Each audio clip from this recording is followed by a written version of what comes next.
சொத்து குவிப்பு வழக்கில் விதிக்கப்பட்ட தண்டனைக்கு எதிராக முன்னாள் அமைச்சர் பொன்முடி அவருடைய மனைவி விசாலாட்சியின் மேல்முறையீட்டு மனுக்களை 2 வாரங்களுக்கு பிறகு விசாரணைக்கு பட்டியலிட உச்சநீதிமன்றம் உத்தரவிட்டுள்ளது.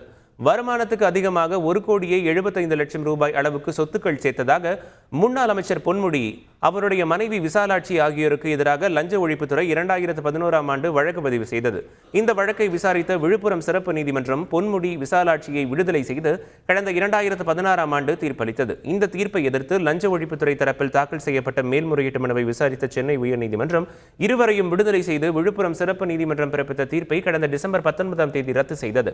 இருவருக்கும் தலா 3 ஆண்டுகள் சிறை தண்டனையும் 50 லட்சம் ரூபாய் அபராதமும் கடந்த மாதம் 21ஆம் தேதி விதித்து தீர்ப்பளித்தது. இந்த நிலையில் சென்னை உயர்நீதிமன்ற தீர்ப்பை எதிர்த்து பொன்முடி சார்பில் மேல்முறையீடு மனுக்கள் தாக்கல் செய்யப்பட்டன. இடையீட்டு மனுவில் சிறையில் சரணடைவதற்கு விலக்கு அளிக்க வேண்டும் என கோரப்பட்டது. இந்த மனுவை விசாரித்த உச்சநீதிமன்றம் விலக்களித்து உத்தரவிட்டது. இதனிடையே மேல்முறையீடு மனுக்களை 2 வாரங்கள் கழித்து பட்டியலிட உத்தரவிடப்பட்டுள்ளது. இந்த மனுக்கள் ஜனவரி 22ஆம் தேதி விசாரணைக்கு எடுத்துக் கொள்ளப்படும் என எதிர்பார்க்கப்படுகிறது.